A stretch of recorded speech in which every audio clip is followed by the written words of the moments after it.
السلام علیکم ورحمۃ اللہ وبرکاتہ۔ نحمد و نصلی علی رسول الکریم۔ عزیز بچوں، آج ہم کتاب العقائد نمبر 7 سبق نمبر 2 نہیں ہے کوئی معبود مگر وہی، یہ پڑھنے جا رہے ہیں۔ اس سبق کا خلاصہ آپ یوں سمجھیں کہ اس میں یہ دعویٰ کیا گیا کہ صرف اللہ ہی معبود ہے، وہ اکیلا ہے، اس کا کوئی ساجھی اور شریک نہیں ہے۔ یہ دعویٰ سمجھیں، وہ اکیلا ہے، اسی کو ثابت کرنا ہے۔ اسی کو ثابت کرنے کے لیے اس کے خلاف ہے، یعنی اگر 2 ہوں 4 ہوں تو کیا نقصانات ہوں گے، کیا لازم آئے گا جب یہ سب باطل ہو جائے گا، محال ہو جائے گا، تو لا محالہ ثابت ہو جائے گا کہ اللہ ہی معبود ہے اور وہ اکیلا ہے۔ اللہ کے سوا کوئی بھی لائق عبادت نہیں ہے، بے شک وہ ایک معبود ہے، وہ اکیلا ہے، اس کا کوئی ساجھی نہیں۔ کیونکہ اگر 2 معبود ہوتے تو ان دونوں کے ارادے مختلف ہوتے یا متفق۔ یہاں سے سمجھانا چاہتے ہیں اگر 2 معبود ہوں، 2 معبود اگر مان لیں کہ زمین کا معبود الگ ہے، آسمان کا معبود الگ ہے، یا جیسے کہ عیسائیوں کا کہنا ہے کہ اللہ جو ہیں 2 ہیں، ایک کا نام اہرمن انہوں نے دیا ہے اور ایک کا نام یزداں۔ جو خالق خیر ہے اس کو یزداں کہتے ہیں، جو خالق شر ہے اس کو اہرمن کہتے ہیں۔ اور عیسائیوں کا کچھ ایسا طبقہ ہے جو کہتے ہیں کہ خدا جو ہے یہ 3 چیزوں کا مجموعہ ہے۔ تو ان لوگوں کے ان عقائد کو، ان خیالات کو سامنے رکھ کر کے یہ مصنف سمجھانا چاہتے ہیں کہ اگر 2 معبود ہوں تو دونوں کے ارادے متفق ہوں یا مختلف۔ متفق کا مطلب کہ دونوں کا ارادہ ایک ہی ہو۔ مثال کے طور پر میں آپ کو یہ سمجھاؤں کہ جیسے کلاس میں آپ یہ مشورہ کرتے ہیں کہ ہمیں کل پکنک کو جانا ہے، نوری چھم جانا ہے۔ آپ کے ساتھی بھی کہتے ہیں ٹھیک ہے وہیں جانا ہے، لیکن آپ کا ساتھی اگر وہ بول دے کہ ٹھیک ہے کل پکنک کو جانا ہے لیکن نوری چھم نہیں جانا، سلطان پتھری جانا ہے یا اور بھی کوئی جگہ، تو یہ سمجھیں کہ ارادے دونوں کے الگ الگ ہو گئے۔ اور متفق کا ارادہ کیا ہے کہ اگر ہم کو نوری چھم جانا ہے تو دوسرا بھی کہے نوری چھم، تیسرا بھی کہے کہ ہم کو نوری چھم ہی جانا، تو یہ سمجھ لو کہ سب کے ارادے ایک ہو گئے۔ تو متفق کا یہی مطلب، مختلف کے الگ الگ مطلب۔ تو اگر 2 معبود ہوں تو دونوں کے ارادے مختلف ہوں گے یا متفق، اور یہ دونوں ہی محال کو مستلزم ہیں۔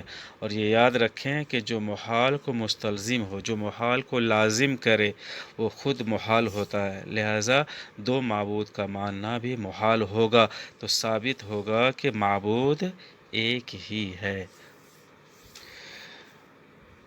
کیونکہ اگر دونوں کے ارادے الگ الگ ہوں تو ایک چاہے گا کہ اس دنیا کو پیدا کرے اور دوسرا چاہے گا کہ پیدا نہ کرے۔ بس یہاں 3 صورتیں ہوں گی اور یہ سب محال اور باطل ہے، تینوں صورتیں محال اور باطل ہیں۔ پہلی صورت یہ کہ دونوں کی مراد نافذ ہو، نافذ ہونا، لاگو ہونا، جاری ہونا۔ مثال کے طور پر آج کے ان ایام میں آپ نے جانا ہوگا، سنا ہوگا کہ ڈی سی نے جو ایک آرڈر نکالا ہے کہ رات 10 بجے سے صبح 7 بجے تک کرفیو نافذ رہے گا۔ تو ایک آرڈر جو لاگو کر دیا جائے سب کو، اسی کو بولتے ہیں نافذ کرنا، لاگو کرنا۔ تو وہ کہتے ہیں کہ دونوں کی مراد، یعنی دونوں نے جو سوچا وہ ہو رہا ہے، تو دونوں کی مراد نافذ ہوں۔ پس ایک کے ارادے سے عالم موجود ہوگا، یعنی دنیا موجود ہوگا، اور دوسرے کے ارادے سے معدوم ہوگا۔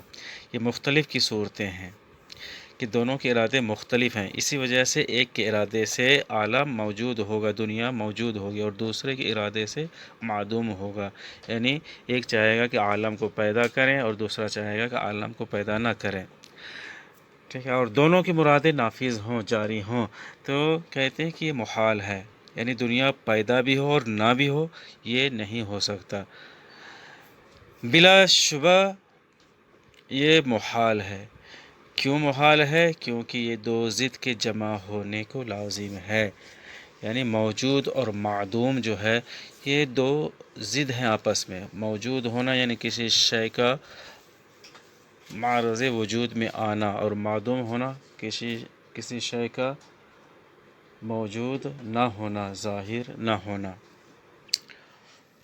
تو یہ دو ضد ہیں، اور یہ سب کا اتفاق ہے کہ دو ضد جو ہیں یہ جمع نہیں ہو سکتے۔ تو دو ضد کے جمع ہونے کے مستلزم ہونے کی بنیاد پر پہلی صورت محال ہے۔ دوسری صورت کیا نکلتی ہے کہ ایک کی مراد نافذ ہو، دوسرے کی نہیں۔ تو جس کی مراد نافذ نہیں ہوگا وہ عاجز ہوگا، اور جو عاجز ہو، خود عاجز ہو، مجبور ہو، تو وہ معبود نہیں ہو سکتا۔ تو لہٰذا دوسری صورت اس بنیاد پر محال ہے۔ تو لہٰذا جو محال کو مستلزم ہو خود محال ہے، یعنی دوسری صورت بھی محال ہے۔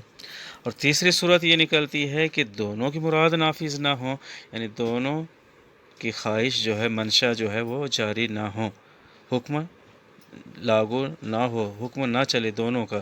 تو اس صورت میں یہ ہوا کہ دونوں جو ہیں عاجز ہوں گے، اور جو عاجز ہوتے ہیں وہ معبود نہیں ہوتے ہیں۔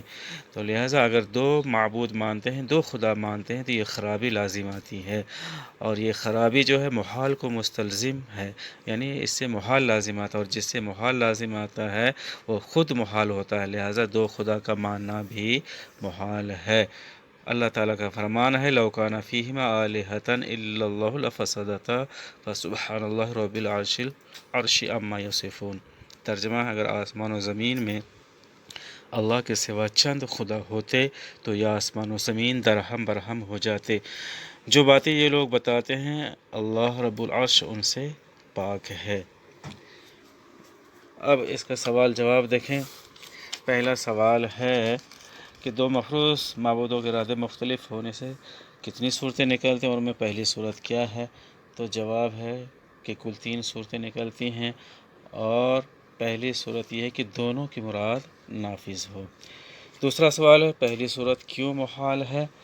تو جواب لکھیں اس طرح سے: کیونکہ یہ دو ضد کے جمع ہونے کو لازم ہے، اور دو ضد کا جمع ہونا محال، اور جو محال کو مستلزم ہو خود محال ہوتا ہے۔